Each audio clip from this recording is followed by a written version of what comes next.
Doctor Philip हिट्टी इसी इस्लामियात को समझने के लिए वह इटली से चल के अरब आए, अरब की जोग्राफिया को देखा, अरब की जमीन का मुताला किया। वो कहते उस वक्त तक मैं इस्लाम को समझ नहीं सकता था जब तक कि मैं अरब के जोग्राफिया का सफर नहीं किया। वो कहते यहाँ के पत्थर, यहाँ के बबूल के कांटे, यहाँ के रेगिस्तानी खित्ता, यहाँ की जमीन की बुलंदी, जमीन से आसमान की नजदीकी और दूर दूर तक फलकपोश इमारतों की कमी, शटियल मैदान, पथरीली जगह। कहते हैं खुदा की मारिफत के हुसूल के लिए इससे बेहतर कोई जगह नहीं थी। वहां के बबूल भी खुशबूदार होते हैं, वहां के पत्थर भी आदमी को स्ट्रेंथ और ताकत देने वाले पत्थर होते हैं। इसलिए जमीन के सारे खित्तों में सबसे नफीस तरीन खित्ता मुल्क अरब का खित्ता है।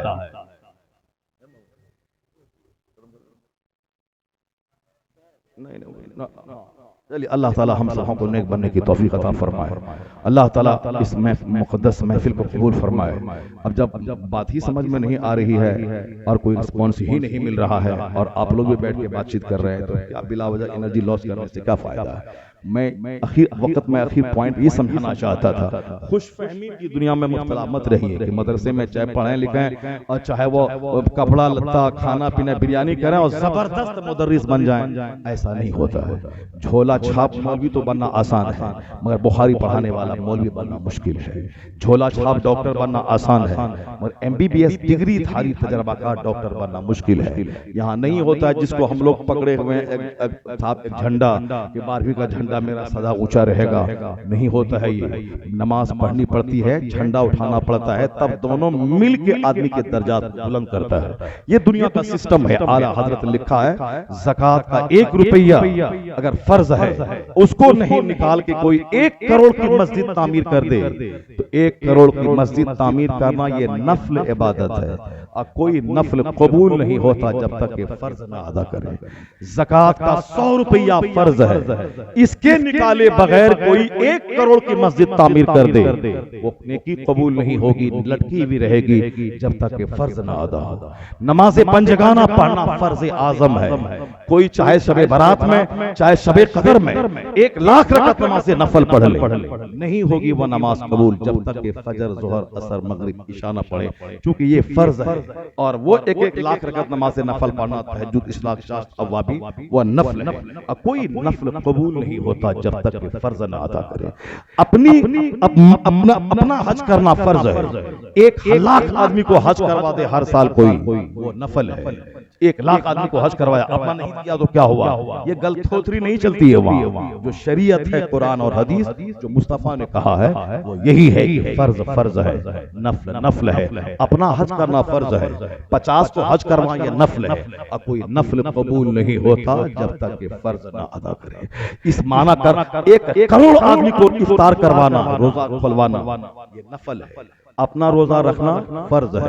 कोई बोले कि मैं नहीं रखा तो क्या हुआ, मैं तो 1 लाख आदमी को इफ्तार डेली करवाता हूँ, नहीं होगा। 1 लाख को इफ्तार करवाना नफल है, ऑप्शनल नेकी है, फर्ज नहीं है, वरना सबको करना पड़ता। एक नफल है, सवाब का काम है, मगर ये सवाब नफल कब पूरा होगा, जब अपना रोजा रखा जाएगा तब। इसलिए जो लोग ये कहते हैं कि सिर्फ झंडा उठाओ, मुहर्रम में साहब अखाड़ा निकालो और जो 11वीं का बकरा ज़बह करो, फातिहा नियाज़ दिलाओ, जन्नत तेरी जागीर हो जाएगी, वो खुश फहमियों की खुश ख्याली में मुब्तला है। और जो ये कहता है ये सब हराम है, शिर्क है, वो भी खुश ख्याली में मुब्तला है, वो नेगेटिव सेंस में मुब्तला है। और मसलके आला हजरत क्या है, जो आला हजरत ने कहा है, नहीं नहीं, ज़कात भी अदा की जाएगी और 11वीं का नियाज भी खिलाया जाएगा, नमाज भी अदा की जाएगी, 12वीं का जुलूस भी निकाला जाएगा, रोजा भी रखा जाएगा, नियाज और फातिहा और चादर का एहतमाम भी किया जाएगा, फर्ज भी अदा होगा और नस्ल भी अदा होगा, और दोनों मिलकर मुस्तफा की शफाअत का हकदार बना देगा, जन्नत का मुसाफिर। यही है मसलक के आला हजरत, यही है मसलक के अहले सुन्नत व जमात। हाँ, अगर नमाज नहीं है, रोजा नहीं है, सिर्फ झंडा है, ये भी नफल नेकी मुअल्लक रहेगी जब तक फर्ज अदा न हो, कोई नफल कबूल नहीं होने वाला है। अगर ये सेंस दिमाग में रहे तो बंदा जुलूस भी निकालेगा, नमाज पंजगाना भी पढ़ेगा। यह सेंस अगर दिमाग में रहे तो बंदा 11वीं का बकरा भी ज़बह करेगा, 10 आदमी को खिलाएगा भी, और फिर वो ज़कात की रकम भी निकालेगा। ये बात अगर नहीं नहीं रही तो खुश ख्याली में चलिए ना साहब, जुलूस निकाला ना, जन्नत जाने के लिए काफी है। गौसे आज़म की फातिहा दिलाई ना, जन्नत जाने के लिए काफी है। बस इसी तरह खुश फहमी में लोग मुब्तला है। कुछ भी हो जाए काम तो चलेगा, यानी बेटा तो डीएम बन ही जाएगा, नेता तो मैं बन ही जाऊंगा, एमएलए विधायक एमपी तो बन ही जाऊंगा। नहीं नहीं, वहां यही आदमी चालाक बन जाता। मेहनत करनी होगी, जमीन से जुड़ा रहना पड़ेगा, खूब करनी पड़ेगी, तब होगा। कानून कुदरत यही है जिसको हम नहीं कभी समझने की कोशिश करते। अल्लाह रब्बुल इज्जत ने मक्का मुकर्रमा को बसाने के लिए 5000 साल पहले जनाब इब्राहिम को हुक्म दिया कि अपने बेटे अपनी बीवी को उस गैर ज़रा वादी में जाके रख दे। जहां रख के आने लगे, बीवी कहती है किसके भरोसे, न चटियल मैदान है, न मकान है, न सायादार दरख्त है, न कोई दीवार है, आखिर यहाँ कैसे मैं रहूं। अल्लाह का घर जो एक खुदाई करके फरिश्तों ने वहां बुनियाद बना दी थी, खाने काबा की तामीर इंसान की पैदाइश से पहले, वो अल्लाह का घर है, इसलिए जमीन का सबसे पहला घर खाने काबा। वहां कोई दीवार नहीं थी, बिल्कुल एक बुनियाद थी जहां खोद करके फरिश्तों ने पत्थर रख दी थी। हर तरफ सूखा हुआ पेड़ है, बबूल के कांटे हैं, पथरीली जगह है, वहां छोड़ के रवाना होने लगे जनाब इब्राहिम। बीवी ने पूछा क्यों, कोई जवाब नहीं, क्यों कोई जवाब नहीं। तीसरी बार कहती है कि अल्लाह का यही हुक्म है, कहां यही हुक्म है। तो अब वो कहती है अगर यही हुक्म है तो मेरा खुदा मुझको जाए नहीं फरमाएगा। ये जबरदस्त विश्वास, ये जबरदस्त तवक्कुल अल्लाह की जात पर कि चटियल वीरान जगह में न कोई दरिंदा खाएगा, न कोई धूप मुझे मिटा पाएगी, पानी का चश्मा नहीं है। अल्लाह का हुक्म अगर यही है तो फिर अल्लाह ताला मुझको जाए नहीं फरमाएगा। हर मौके पे बंदे को यही विश्वास अल्लाह की जात पर उसे उम्मीद की राह दिखलाती है, मुसीबतों में हौसला अता करती है। और जहां ये बात नहीं हो तो फिर वहां क्या होगा, बंदा सरेंडर करके बोलता है मैं झूठ न बोलूं तो कैसे खाऊंगा, शराब की दुकान में नौकरी न करूं तो कैसे खाऊंगा, मैं रिश्वत नहीं दूं 10 लाख रुपए की तो बाल बच्चे कैसे खाएंगे।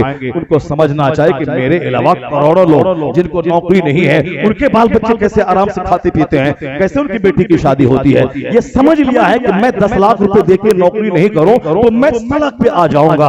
अल्लाह की जात पे विश्वास नहीं, विश्वास नौकरी पे है। इसी ने मेरा चेहरा सुखा दिया। वह खातून का ईमान मुझ जैसे 50 खरब लोगों को अगर तौला जाए, उनके ईमान के कमालात का पल्ला भारी होगा। बज़ाहिर कोई आबादी नहीं है, लेकिन बोली क्या है, अगर अल्लाह का हुक्म यही है तो अल्लाह मुझको जाए नहीं फरमाएगा।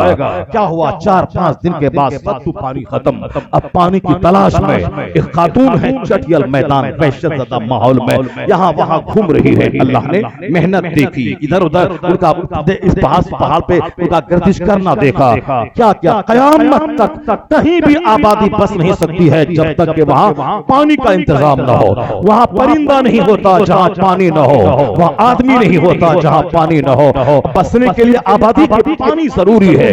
तो सबसे पहली चीज है पानी। दाने के बगैर 2 दिन बंदा जिंदा रह सकता है, पानी के बगैर नहीं। तो अल्लाह रब्बुल इज्जत ने सब्र का, विश्वास का, तनात और तवक्कुल का इनाम ये अता फरमाया कि मां सफा मरवा की चक्कर लगा रही है और अल्लाह ने क़यामत तक के लिए उस मक्का को आबाद करने का इंतजाम करते हुए जनाब इस्माइल की एड़ी से ज़मज़म का चश्मा अता फरमा देता है, जो दुनिया का सबसे मीठा समंदर, सबसे गहरा समंदर। 5000 साल से हर साल करोड़ों टन पानी निकलता है, फिर भी वह कुआं कभी सूखने का नाम नहीं लेता है। इसी दरमियान कबीले जुरहुम के लोग यमन से उस रास्ते से सफर करते हुए एक परिंदा को देखा। कहा परिंदा इस चटियल मैदान में क्या मतलब, जरूर पानी होगा।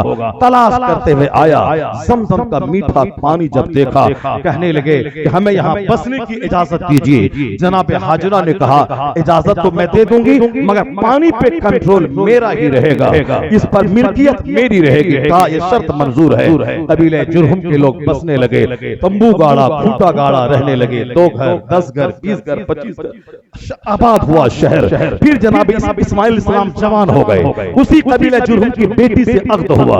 जनाब इब्राहिम मुल्क शाम से चल के महीना 2 महीना में आते थे, अब यहाँ देख रेख करके फिर चले जाते थे। इसी दरमियान अल्लाह को हुक्म हुआ खाने काबा की तामीर करो। जनाब इस्माइल की मदद से दीवार खड़ी हुई। अल्लाह के हुक्म के मुताबिक बेटा को ज़बह करो, लेके चले मीना की वादी में। अल्लाह रब्बुल इज्जत ने इस इम्तिहान में भी जनाब इब्राहिम को कामयाब फरमाया। इस्माइल जब जवान हो गए, शादी हुई उसी खानदान की लड़की से, क्योंकि इस्माइल अलैहिस्सलाम बुनियाद है मुस्तफा की, वह दादा है मुस्तफा के, उन्हीं की नस्ल से पैगंबर आजम जनाब मोहम्मद रसूलुल्लाह सल्लल्लाहु अलैहि वसल्लम दुनिया में तशरीफ लाए, नस्ल उन्हीं की है, खानदान उन्हीं का है। तो किस तरीके से जबरदस्त खानदान की बुनियाद रखी गई दुनिया में। अब जब शादी हुई जनाब इस्माइल की तो जनाब इब्राहिम आए तो वो घर पे नहीं थे, एक खातून घर से बाहर निकली, कहा कैसा इस्माइल, कहा वो शिकार को गए हैं, कैसा चलता है घर बार, कहा बहुत तंगी के साथ घर चल रहा है, बड़ी दुश्वारियां हैं, बड़ी परेशानियां हैं। चुनांचे उन्होंने कहा जब इस्माइल आए तो मेरा सलाम कह देना, और कह देना उसे खैर उत्बतबाबी, यानी उन्हें कह देना कि मेरा सलाम, एक शख्स आया था, सलाम अर्ज किया और कहा है कि घर के चौखट को बदल देना। वो गए वहां से लौट के, जब जनाब इस्माइल आए, बुखारी शरीफ के एक लंबी हदीस, उस हदीस से पाक में ये कहानी बयान की गई है ताकि दुनिया वाले जान लें, एक दबंग औलाद, एक बहुत बहुत मोतबर शख्सियत और समाज सुधारक को दुनिया में देने के लिए, ऐसा नहीं कि अचानक पैदा इसी तरह की जमीन हो वहां लगा दे अनार का पेड़, अनार फल जाएगा, नहीं होगा। जिस तरह कपास की जमीन अलग, धान की जमीन अलग, जूट की जमीन अलग, गेहूं की जमीन अलग, अनार की जमीन अलग अलग, उसी तरह इनकलाबी शख्सियतों की जमीन अलग होती है। रुए जमीन पे सबसे मजबूत खित्ता अरब का, वहां का सबसे मजबूत खानदान खानदान इस्माइल, जनाब इस्माइल अलैहिस्सलाम का खानदान। तो एक मजबूत आदमी जिस नस्ल से पैदा होने वाला हो, जो पैगंबर इनकलाब होगा, जो सारे नबियों का सरदार होगा, या कमजोर औरत के बतन से पैदा होगा, इनकलाबी इंसान नहीं, जो शौहर की नाशुक्री कर रहा हो, जो अपने रब्बे करीम की नाशुक्री कर रही हो, इनके बतन से वो पैदा होगा जो दुनिया में इनकलाब लाने वाला है। नहीं, जनाब इब्राहिम ने कहा कि कह देना इस्माइल से मेरा सलाम, अब बोल देना चौखट को बदल ले। जब जनाब इस्माइल आए, कहा एक ज़ईफ शख्स आया था, सलाम अर्ज किया है और बोला, ये पूछा था मुझसे ऐसा, मैंने इस तरह जवाब दिया। कहा उन्होंने कि इस्माइल से कह देना कि चौखट बदल ले। कहा वो मेरे अब्बा इब्राहिम थे, उन्होंने चौखट बदलने का मतलब कहा कि मैं तुझको मैं तलाक दे दूं। अब ये बताएं कि एक बीवी जिनके साथ शौहर रहता है, उनके साथ दिल लग ही जाता है, चाहे नाक उसकी टेढ़ी रहे, चाहे उसका कद छोटा रहे, मगर चंद साल रहते हुए दिल तो लग जाता है। मगर एक बड़े प्लान के तहत, एक बड़े मकसद के लिए आदमी को कुर्बानी देनी पड़ती है, और जनाब इस्माइल को कुर्बानी के लिए कोई सिखाएगा नहीं, वो तो बचपने से बाप से लेकर के अब तक आजमाइशों के दौर से ही गुजरना है, और हर आजमाइश में कामयाब होना है, चाहे आग बचाने की आजमाइश हो, चाहे इराक से दरबदर होने की आजमाइश हो, चाहे इस खैर सीसराफाती में रहने की आजमाइश हो, चाहे कुर्बानी पे गर्दन पे छुरी रखने की आजमाइश हो, सब में बाप बेटा कामयाब हुए हैं।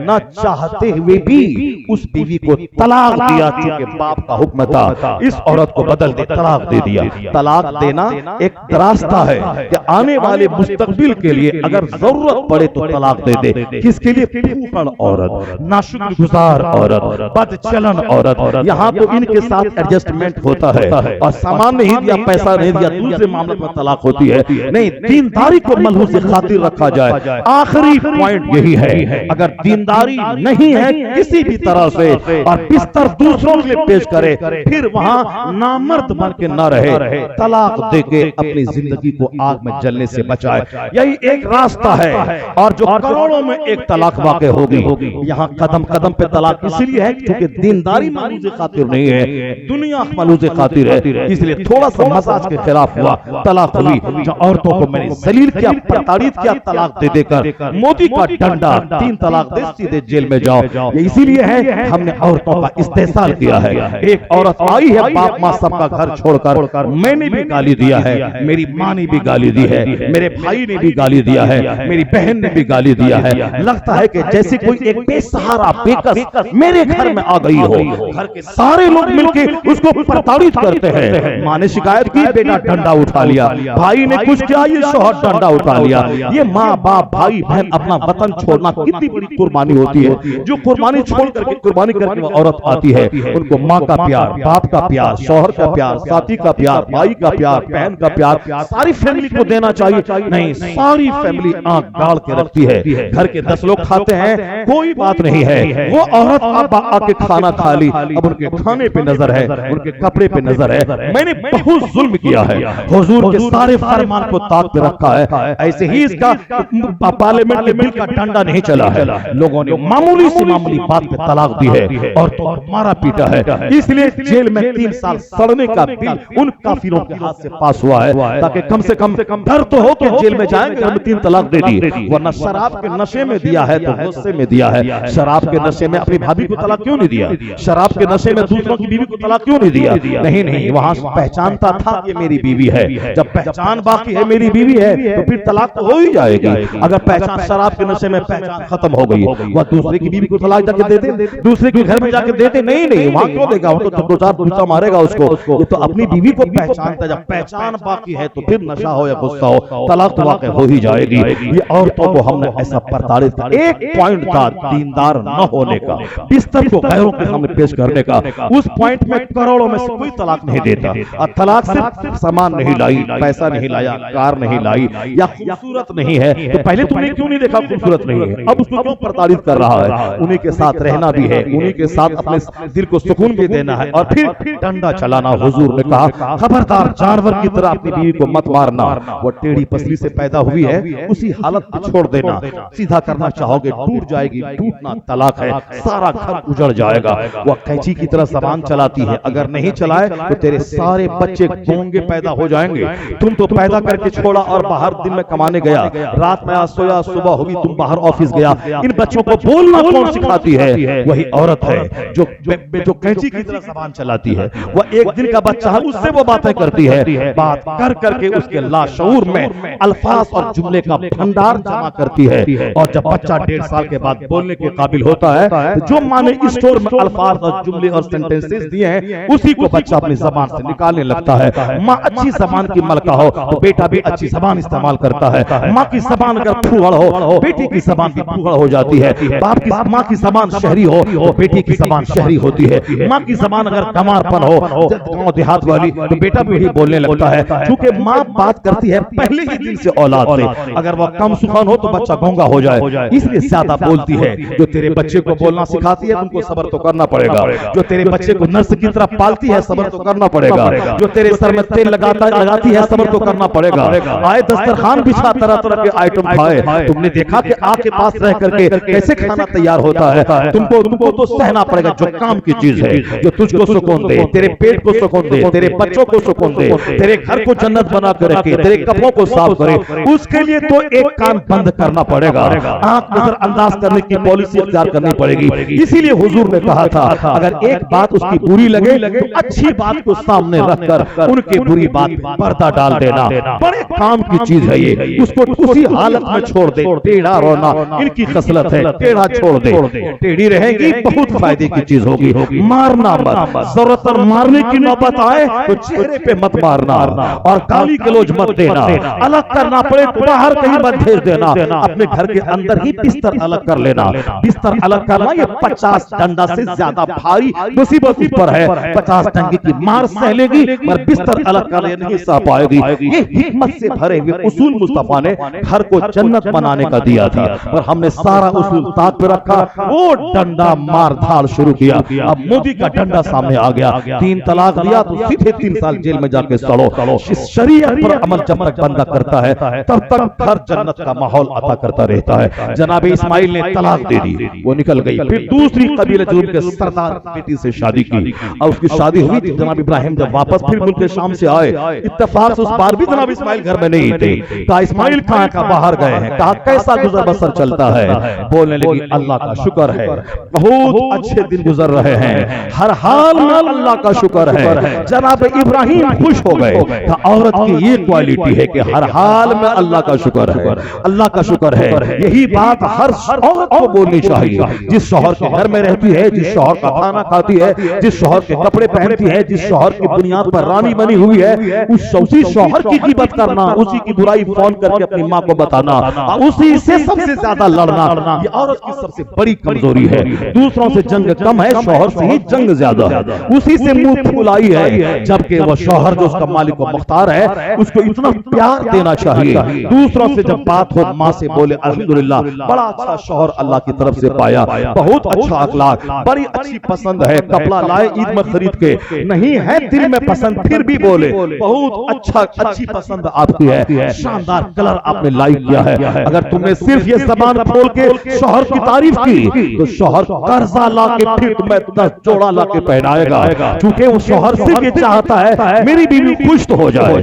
यानी वो तारीफ तो कर दे, या एक तारीफ के जुमले बोल सारा खजाना उंडेल के रख देगा, मगर ये सब कुछ औरत को गवारा है, शौहर की तारीफ इसको गवारा नहीं है। ये कभी तारीफ कर ही नहीं सकती है कि बहुत शानदार आपकी पसंद है, शानदार आपकी लाइकिंग है, यानी उसको ड्यूमरलाइज करने में ही उनको मजा मिलता है। और दूसरी सहेली से कहती है इतना बोलती हूं तब तो ठीक रहता है, अगर नहीं बोलूं तो सर पे चढ़ के रहेगा, और तुम भी दबना मत। यही एक पॉइंट इनका कमजोर है, जिससे मार धार लत्तम जुत्तम सब होता है, बाहर में साफ रसमलाई है और अंदर में मुंह फुलाई है, ये सारा काम घर में होता है। सिर्फ मर्द सह ले और औरत अपने शौहर की तारीफ करें, घर जन्नत का माहौल पैदा करेगा। क्या बोली वो खातून?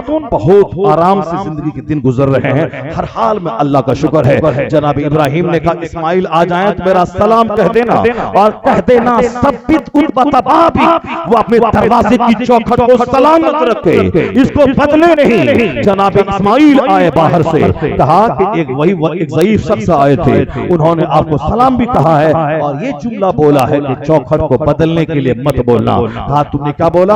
अब मैंने ये कहा, तो उन्होंने ये जवाब दिया, कहा वो मेरे अब्बू इब्राहिम अलैहिस्सलाम थे, उन्होंने कहा कि इस खातून को तलाक मत देना, चौखट मत बदलना, यानी इसको कायम रखना। वह खातून जो शुक्रगुजार हो, वह खातून जो अल्लाह के फैसले पे राजी हो, अंदर से इस कदर हौसला मंद, जिस तरह जनाबे हाजरा थे, हाजरा के बतन से इस्माइल पैदा हुए, अब इस्माइल की औलाद पैदा होगी किस खातून से? ना शुक्रगुजार औलाद से नहीं, उस खातून से जो खातून कहती है हर हाल में अल्लाह का शुक्र है, अल्लाह के हर फैसले पे राजी हो, मैं अल्लाह रब्बुल इज्जत के हर फैसले पे राजी हो। इस खातून के बतन से बच्चा पैदा होगा, उससे नस्ल इस्माइली चलेगी। कुदरत का कानून है कि तमाम खित्तों में सबसे लाजवाब खित्ता अरब का, सारे खानदान में लाजवाब खानदान कुरैश का, कुरैश में सबसे लाजवाब कुंबा कनाना का, कनाना में अदनान का, उसमें हाशिम का, हाशिम के खानदान में अब्दुल मुत्तलिब का, उनके बेटों में जनाब अब्दुल्ला। जब बाप हो अब्दुल्ला जैसा और माँ हो आमिना जैसी, तो बेटा मुहम्मदुर रसूलुल्लाह पैदा होता है। ये कुदरत का कानून है। जब माँ हो फातिमा जैसी, बाप हो अली जैसा, तो बेटा हसन और हुसैन पैदा होता है। जब बाप हो दिन भर जरात करने वाला, रात भर नमाज पढ़ने वाला, माँ सर से लेके पांव तक नेकी का पुतला मुजस्समा, तो बेटा वलियों का सरदार अब्दुल कादिर जिलानी पैदा होता है। जब बाप हो सैयद गयासुद्दीन और माँ हो रात भर मुसल्ले पे बैठकर जिक्र इलाही करने वाली, उसी कोख का बच्चा मोइनुद्दीन अजमेरी 90 लाख काफिरों को कलमा पढ़ाने वाला पैदा होता है। जब बाप माँ हो 17 पारे कुरान की हाफिजा और बाप हो तहज्जुद गुजार मुत्तकी, तो बेटा नाइबे खरीब नवाज अलाउद्दीन बख्तियार काकी पैदा होता है। कुदरत का कानून है। जब माँ हो 80 साल की ज़ुलेखा, सर से लेके पांव तक गुनाहों से महफूज, न चेहरा अजनबी मर्दों के सामने खुला, न सर से दुपट्टा खिसका, अपने बेटे को शौहर के विसाल के बाद तालीम दिलाने वाली, जंगल भेजकर उसे ज़ुहद सिखाने वाली, उसके ज़बान की लज़्ज़तों को मारने के लिए चूना और दही का फर्क मिटाने वाली। जब माँ हो ज़ुलेखा जैसी, अब बाप हो अहमद अली बुखारी जैसा आलिम रब्बानी मुत्तकी, उसी कोख का बच्चा निज़ामुद्दीन देहलवी महबूब इलाही पैदा होता है। कुदरत का कानून है। जब बाप हो मुफ्ती नकी अली खां जैसा और माँ हो इबादत गुजार, तो बेटा मुजद्दिद आज़म अहमद रज़ा खां पैदा होता है। और कुदरत का कानून है। जब बेटा बाप हो हुज्जतुल इस्लाम जैसा और माँ हो तहज्जुद गुजार, बेटा मुफस्सिर आज़म हिंद इब्राहिम रज़ा पैदा होता है। और कुदरत का कानून है। जब दादा हो हुज्जतुल इस्लाम, काफिर देखे तो कलमा पढ़ ले, और नाना हो मुफ्ती आज़म हिंद, जब डकैत देखे तो मुत्तकी और वली बन जाए। अब बाप हो मुफस्सिर आज़म हिंद और माँ हो सारे ज़ेवरात को गिरवी रखकर मंजर इस्लाम चलाने वाली परहेजगार, उसी कोख का बच्चा जहां दादा लाजवाब, नाना लाजवाब, बाप लाजवाब, माँ लाजवाब, उसी कोख का बच्चा अख्तर रज़ा का अज़हरी ताजुल शरिया पैदा होता है।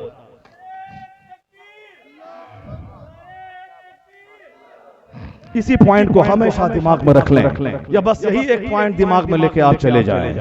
ऐसा नहीं होता है कि हम बगैर दरख्त लगाए हुए फल काट के खा लें, बगैर दुनिया के सिस्टम का फॉलो किए हुए नतीजा हमारी तबीयत के मुताबिक हो जाए, नहीं होगा। चाहते हैं कि समाज डकैतों से नहीं भरे, चोरों से नहीं भरे, बेनमाजी से नहीं भरे, तो सीने पर सब्र का पत्थर रखकर शादी के मौके पर एक ऐसी जमीन का सिलेक्शन करना पड़ेगा जिस जमीन से अच्छी औलाद जन्म ले सके, अच्छी फसल पैदा हो सके। सिर्फ गाड़ी छकड़ा, सिर्फ नाक नक्शा चेहरा नहीं देखा जाए, बल्कि कैरेक्टर देखा जाए। शादी के टाइम में न पूछा जाए कि साहब कहां तक पढ़ी है, डीएलएड की है कि नहीं, नीट निकाली है कि नहीं, आईटीआई निकाली है कि नहीं, बल्कि अगर चाहते हैं कि औलाद नेकबख्त बने और बहुत दूर तक मेरे खानदान का सिलसिला अच्छे लोगों में मुंतकिल होता रहे, तो जिस जमीन से औलाद पैदा होती है, बाप तो गया चला गया, मगर 9 महीने पेट में रखती है माँ, 2 साल खूने जिगर पिलाती है माँ,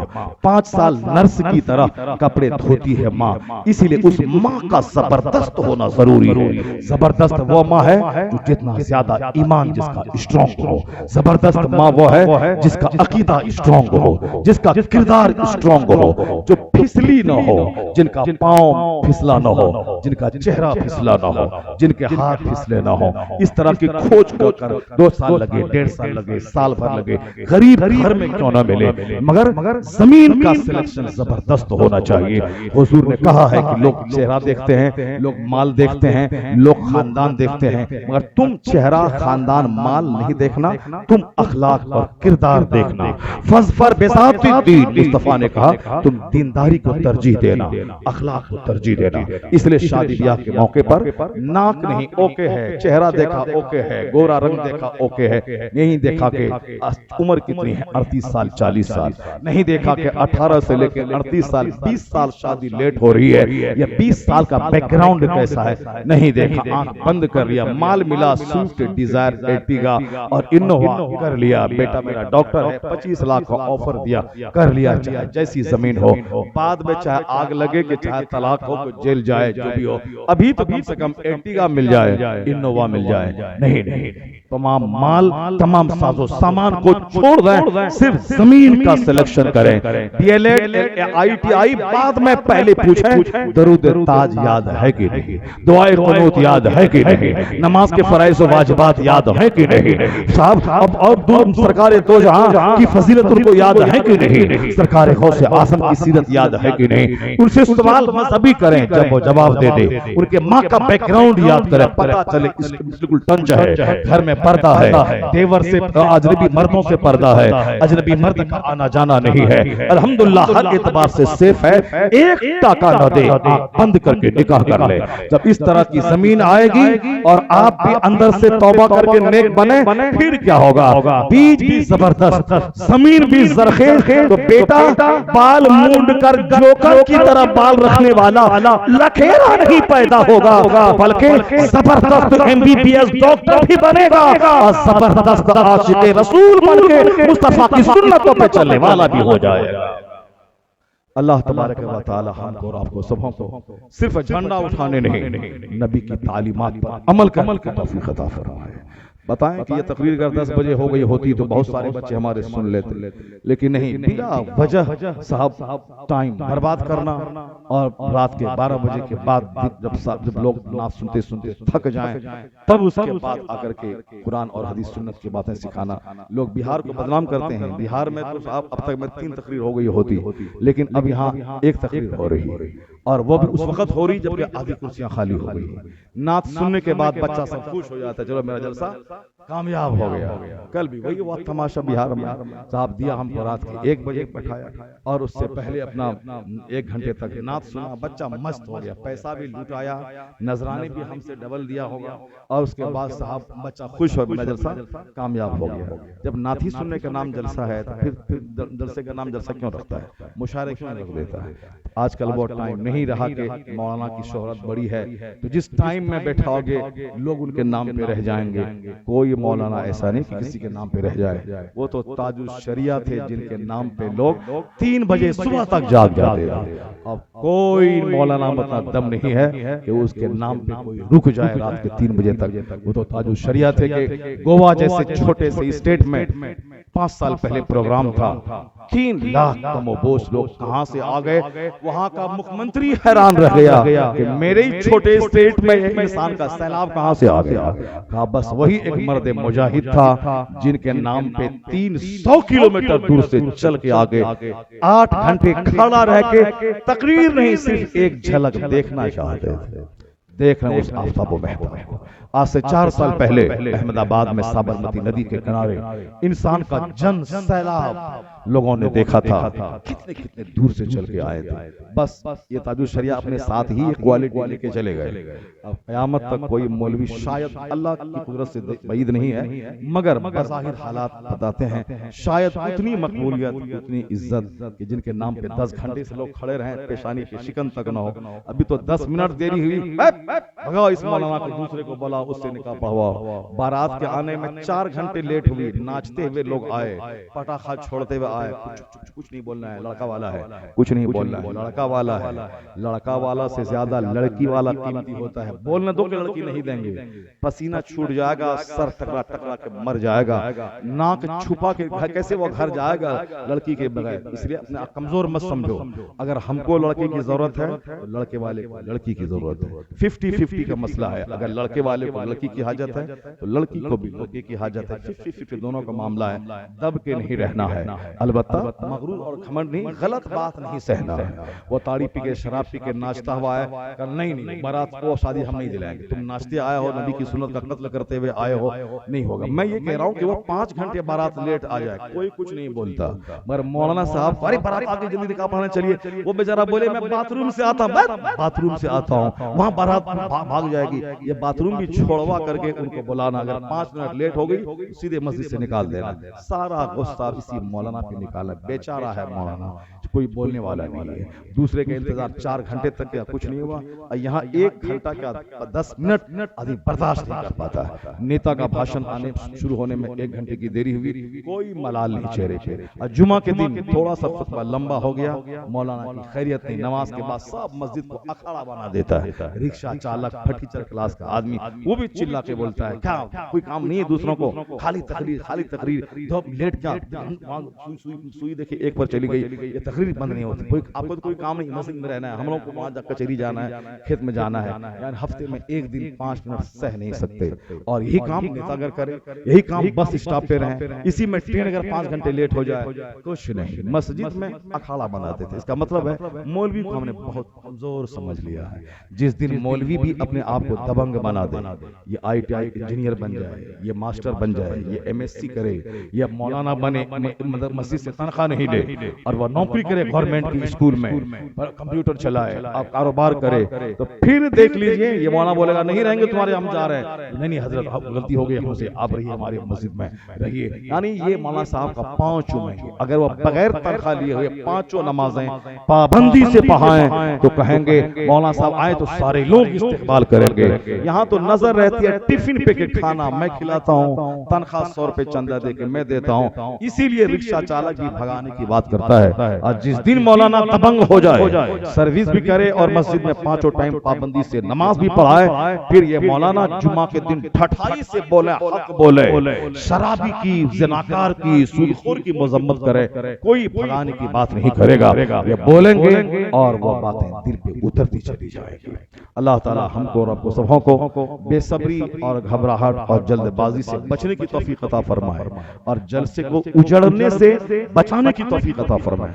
क्यों चलेगा 3 बजे जलसा, 12 बजे जलसा खत्म हो जाएगा। लिख दे पोस्टर में कि मेरा जलसा 9 बजे शुरू होगा, 12 बजे खत्म हो जाएगा। 9 से लेके 10 तक 1 घंटे में तिलावत भी होगी, 2-3 नातखानी हो जाएगी। 10 बजे तकरीर शुरू होगी, 11:30 तक 1.5 घंटे की तकरीर होगी। आधे घंटे में सलाम, फातिहा, दुआ, मुसाफा, अस्सलाम वालेकुम, घर चले जाइए, खलास। अगर इस तरह का जलसा अगर डेली हो तो आदमी डेली जलसे में जाएगा। लेकिन यहाँ जलसे का मतलब है कि जो मुक़र्रिर खुसूसी है वो सबसे लास्ट में देना है 2 बजे। बजे, 3 बजे, और 3 बजे से पहले जलसा खत्म हुआ तो वो जलसा ही नहीं हुआ। ये एक धारणा बनी हुई है, इसीलिए मेरे जलसे उजड़ जाते। नात सुनी चले गए। और कल बात आएगी कि हुजूर ने 9 साल की सैयदा आयशा से क्यों निकाह किया, अपने घर में लाया। मुसलमान कंफ्यूज हो गए, अरे ऐसा कैसे हो गया। नहीं, सीरत सुननी पड़ेगी, उलमा को टॉपिक देना होगा, उनकी बात सुननी होगी। जिस दिन आपने समझ लिया कि मखदूमा आयशा 9 साल की उम्र में अरब के कल्चर के हिसाब से जवान हो चुकी थी, और जवानी के बाद रुखसती होना कोई ऐब की बात समाज में नहीं थी। अगर ऐब की बात होती तो सारा समाज मुस्तफा के इस ऐब को हाईलाइट करके हुजूर को नॉर्मलाइज करता। मगर 1400 साल के अंदर किसी घटिया किस्म के काफिर ने भी हुजूर के निकाह को टारगेट नहीं बनाया।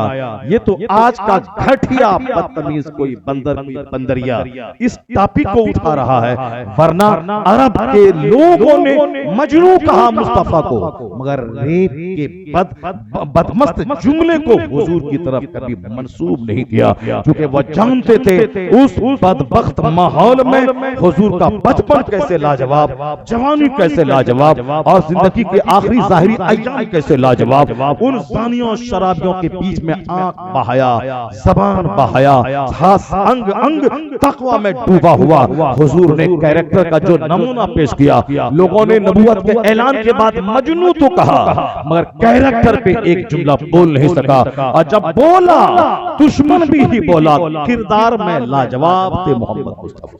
हुआ फीना सू नसब, जो अरब के लोग कट्टर दुश्मन, वो मुस्तफा की तरफ रेप के जैसे घटिया जुमले को मंसूब नहीं किया। ये हिंदुस्तान के चंद बंदर, चंद बंदरिया, इन लोगों ने आज एक साजिश के तहत पैगंबर आज़म की शान में गुस्ताखाना इस तरह के जुमले इस्तेमाल किए हैं। ये हमारी गैरतों को झंझोड़ने के लिए काफी है कि मैं मुस्तफा की सीरत पढ़ूं, मैं सरकार दो जहां का किरदार पढ़ूं। रोजाना मेरे घर में न टीवी चलेगी, न किसी का गाना, न धारावाहिक चलेगा।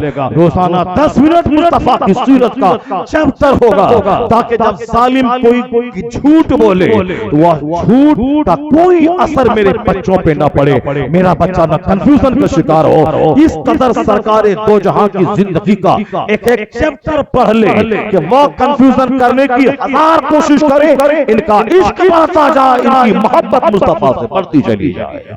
जब इल्म ज्यादा होगा तब मोहब्बत बढ़ेगी। कंफ्यूजन का इलाज करने के लिए आलिमों की सोहबत में रहना होगा, किताबों का मुताला करना पड़ेगा, तकरीरें ज्यादा सुननी पड़ेंगी। नात खानी पहले भी होती थी, 50 साल पहले 5 मिनट 5 अशार नात के हो गए, उसके बाद 1.5-2 घंटे तक खिताब हुआ। तब न 80 साल के बूढ़े को मालूम है कि उस दिन अल्लामा अरशद ने क्या कहा था, मुश्ताक अहमद निजामी साहब ने क्या कहा था। 50 साल के बाद भी लोगों को याद मालूम। आज सुबह होगी, किसी से पूछा जाए मौलाना ने क्या बोला, मालूम ही नहीं, चूंकि न वैसा दिमाग रहा, न सीखने का दिमाग रहा, न वैसा जुनून रहा। जलसा बस एक रस्म है, अदा होगी, बस फिर खत्म। पॉजिटिवली इसको बिल्कुल सकारात्मक बनाना पड़ेगा जलसे को, एक दरसगाह के तौर पर इसका असर 50 साल तक रहे। उसके लिए उसी ढंग से जवान वक्त में एक बिल्कुल हसास चेहरा लेके सुनना होगा, दिन की बातें सुननी होगी। नात खानी अपने घर में आप रिकॉर्डर में जाकर आप सुनते रहो, बयान सुनो, नात हो 5 अशार, फिर तकरीर होनी चाहिए। जिस दिन आपने इस तरह की बातें शुरू कर दी, फिर जलसे का असर देर पा रहेगा। जिस तरह आज बोलते हैं कि निजामी साहब का खिताब 50 साल पहले रद्द वहाबिया पे जबरदस्त हुआ था, हुजूर की सीरत पे आज तक मुझको याद है कि क्या कहा था। तो आज भी जलसा जब उसी ढंग से हो तो 50 साल के बाद आपका बच्चा बोलेगा, हनुमानगंज में एक जलसा हुआ था जिसकी वजह से आज तक इश्क रिसालत की खुशबू इस गांव में महसूस की जा रही है। जिस तरह हमारे मुफ्ती आज़म हिंद का कदम पड़ा था 80-50 साल पहले, लोग कहते हैं सुन्नियत आसपास के 50 गांव में मजबूत है। क्यों? उसी एक सफर की मुफ्ती आज़म के बरकत का नतीजा है। अल्लाह ताला हमको और आपको सबों को जलसे को रस्म रिवाज के तौर पर नहीं, इसको एक दरसगाह समझकर आने वाली नस्लों में अच्छी बात मुंतकिल करने के इरादे से मुनक़िद करने की तौफीक अता फरमाए। आमीन। व आखिर दावाना अल्हम्दुलिल्लाहि रब्बिल आलमीन। अस्सलामु अलैकुम।